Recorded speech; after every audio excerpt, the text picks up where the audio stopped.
Moshe Dayan, Yitzhak Rabin, Uzi Narkis, autant de noms associés à la victoire militaire israélienne en 67. Mais si je vous disais que le roi du Maroc, Hassan II, avait aussi contribué à la victoire éclair de l'État hébreu.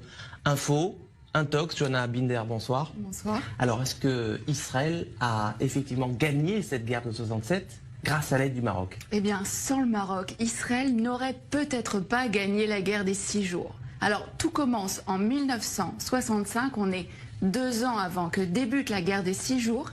Les grands leaders du monde arabe se retrouvent à Casablanca. C'est le 3e grand sommet de la Ligue arabe. Alors, vous vous en doutez, le Mossad ne fait pas partie de la liste officielle des invités, mais il est là et il va recueillir des informations cruciales. Il y a un protagoniste, c'est Nasser, le président égyptien, le leader de la coalition arabe.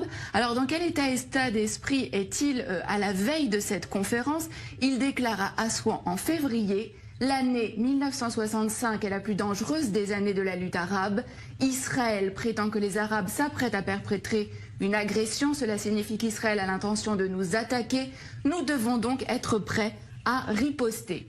En septembre, donc quelques mois après, a lieu ce sommet de la plus haute importance.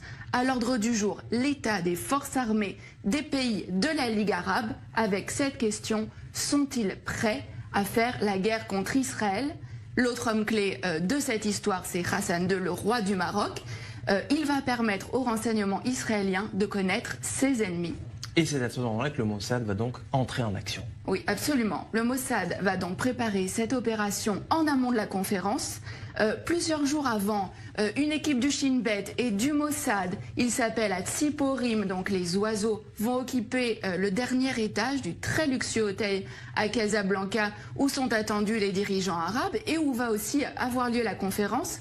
Mais la veille de ce sommet, Hassan II est pris de panique et il somme les agents israéliens de quitter l'hôtel. Mais au terme de cette conférence, il va livrer aux agents israéliens l'enregistrement complet de cette conférence. Hassan II a tout enregistré en secret.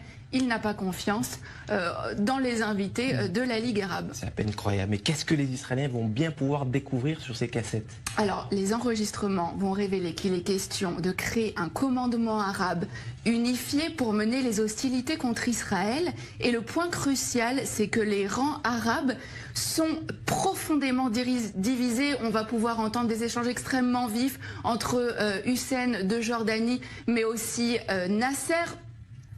Et alors, ce qui est vraiment important, c'est que les nations arabes vont vraiment révéler leurs faiblesses. Elles ne sont absolument pas préparées pour une guerre contre Israël. Et c'est vraiment sur la base de ces informations-là que Tsahal va lancer les premières opérations de la guerre des 6 jours en 67. Alors voilà un dirigeant arabe sunnite qui est censé être solidaire de ses homologues arabes. Pourquoi Hassan II a-t-il fait ce choix? Qu'est-ce qui l'a motivé? Alors, ce qu'il faut savoir, c'est qu'avant déjà ce sommet, le Maroc et Israël entretenaient déjà des relations stratégiques. Hassan II avait accepté que des juifs marocains émigrent vers Israël, en échange de quoi Israël fournissait une aide logistique au Maroc, notamment en formant ses militaires. Et suite à cette opération, qui a vraiment été considérée comme le fleuron des renseignements israéliens, Israël est en dette vis-à-vis du Maroc. Seulement un mois plus tard, en octobre, cette dette a un nom, c'est Mehdi Ben Barka, le plus farouche opposant d'Hassan II. Le Mossad participe à l'opération Baba Batra. L'objectif, c'est faire disparaître absolument Ben Barka, Baba Batra aux initiales donc de Ben Barka, mais c'est aussi le nom d'un traité du Talmud. Le Maroc a donc été un allié indispensable à Israël dans la guerre des 6 jours, même si, on le voit bien, aucun cadeau n'est gratuit. La petite histoire de la grande histoire. Merci Johanna Binder pour